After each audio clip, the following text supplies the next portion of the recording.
Assalomu alaykum azizlar. Avvalambor ro'zai Ramazon barchangizga muborak bo'lsin.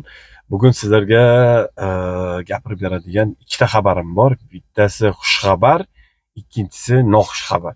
Keling, yaxshisidan boshlaylik. Hozirgina zapravkaga kirib chiqdim. Benzinning narxi tushibdi.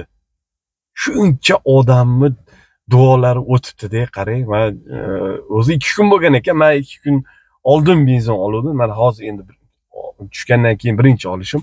Endi bildim. To'g'risi xursand bo'ldim. Narx tushirsa bo'lar ekan-ku mana. Endi yana ham duo qilishimiz kerak. Shu benzinning narxiga aloqador bo'lgan odamlar, ilohim o'shalarga insof bersin. Yana ham tushirishsin, benzinni arzon qilsin, arzon qilsin. Bu butun xalq duo qiladi. Arzon qilinglar, yana ham arzon qilinglar. Lekin shunisiga ham xursandmiz, Xudoga shukr. Endi bilasizmi, baribir o'zi shu xush xabar bilan noxush xabar yonma-yon yuradimi deyman-da. Bitta noxush xabar hozir Telegramda o'qib qoldim. Nima emish? Mish emas, endi bu fakt. Navoiyda Qizilqum degan futbol komandasi bor ekan. O'sha komandani murabbiyi bitta futbolchi bo'laman deb orzu qilib yurgan boladan 20 million pora olib, davlat xavfsizlik xizmati xodimlari tomonidan ushlanibdi. Qilib pulni sanab olib shuncha ko'rgan payti shundan borib, aka, bir mumkinmisiz? Cho'nchagingizdagi narsalarni chiqaringchi deb xullas ushlashibdi-da. Endi bilasiz, dorilangan, sifralari ro'yxat qilingan, pul kupyuralar beriladi-yu.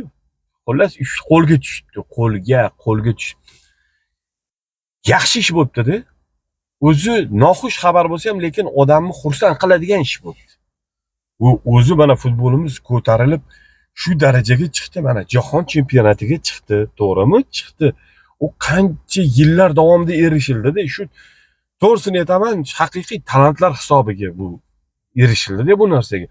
Endi bu yoqdan chiqadigan talantlarni yana kimdir xuddi ko'chada oyoq qo'liga bolta olib shu oyog'iga uraman degandek, endi pul bersang, sen asosiy tarkibda o'ynaysan, sen zo'r bo'lib ketasan.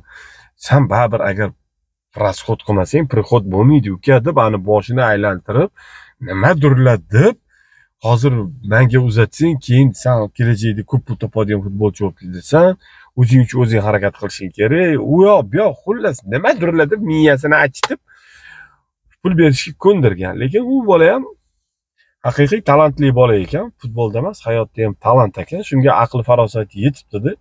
Bo'ldi, gapi yo'q, aka, men sizga olib kelib beraman. Xudo xolasa uydagilar ana molni sotib, yo nimalarnidir sotib to'g'irlab qo'yishdi. Xudo xolasa sizga olib kelib beraman deb turib, istasini aniq qilib o'sha kunga shunda davlat xavfsizlik xizmati poraxo'rlikka qarshi kurashish xizmatiga shunda telefon qilib, shunaqa mendan pora so'rashyapti, nima qilay degan bo'lsa, bo'ldi uka, sen bu yoqqa kelgin deyishganda, qolganini o'zimiz qilamiz deb xullas ishlarni qilishdi. Mana shunaqangi poraxo'rlar yo'q bo'lsin. Bizni davlatimiz ham endi ko'tarilayotgan davlat yana ham ko'tarilsin. Endi mana shunaqa poralarni ko'proq ushlash kerak-da, ko'proq ushlash kerak. Endi bu juda ham bir nima-da, qanaqadir bir tarbiyasizlik, ilmsizlik, bir xunuk holatda bu talantlar o'yinida u futbol. O'zi Xudo yuqtirgan, o'zi bir tug'ma talantlar, u haqiqiy iste'dodlar o'ynash kerak-da futbol. Endi unga sen pul bersang, men asosiy komandada o'ynataman deb juda ham xunuk holat. Endi nima bo'ldi? Shu nimaga o'ylamagan deyman-da, shu murabbiy o'ylasa bo'ladi-ku, u qo'rqmaganni qarang, bu shunaqa ham bir odam nagli bo'ladimi? Shunaqa ham bir nima deydi? Bezbet bo'ladimi? Betiyo bo'ladimi? Ozgina odam o'ylash kerak. Ne day bu borib pora so'radi deb aytsa, nima bo'ladi deb o'ylamagan. Tavakkalni ishi besh, bezni ishi besh. Tavakkal qilmasang hech narsaga erishmaysan deb mana shunaqa deb o'ylab, maqollarni ham, iboralarni ham telba teskarisini ishlatib, mana o'zi endi oyog'i osmondan bo'lib ketdi endi shu bilan. Yaxshi ish bo'ldimi endi? Endi bu xabarni ko'proq odam eshitish kerak. Uning uchun albatta tarqatish kerak. Что hech kimdan ta'ma talab qilmasin. Hamma narsa haqiqiy bo'lsin. To'g'rimi? Futbolmi? Haqiqiy futbolist o'ynasin. Boksmi? Пожалуйста, haqiqiysi chiqsin. Yana nima? Sport o'zi bu qanaqadir bir halollikni, bir mardlikni bir nimasida bu.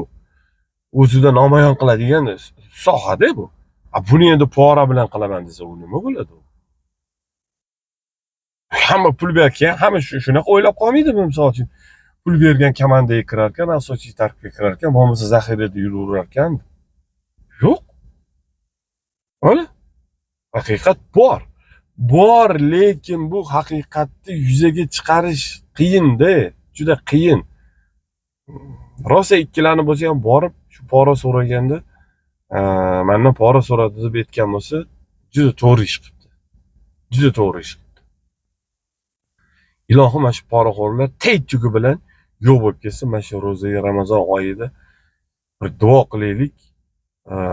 Ilohim shunaqalardan avvalo yuzini teskari qilsin. Yo avvalom boshi o'shalarga o'zi insof bersin. So'ramasin hech kimdan pora. Iloji bo'lsa bir-biriga odamlar yordam berish kerak. Porasiz, pulsiz, shunday xolis Alloh uchun yordam berish kerak. Tem bo'ldi u talantlarga. O'shanda nimadir bo'ladi. O'shanda qanaqadir bir o'sish bo'ladi. Avvalambor insof ketgandan keyin u boshqa nima kutishi mumkin keyin? Yana ham shu duo qilamiz azizlar. Ilohim insoflilar ko'paysin. Ro'za Ramazon oyida noinsoflarga ham o'zi insof bersin. Mana pora bilan qo'lga tushib sharmanda bo'lmasin. Ilohim hammani eng ezgu tilaklariga Alloh yetkazsin o'zi. Yomon tilaklariga emas, bir g'alamis istaklari, niyatlariga emas, ezgu tilaklarga Alloh o'zi yetkazsin. Amin.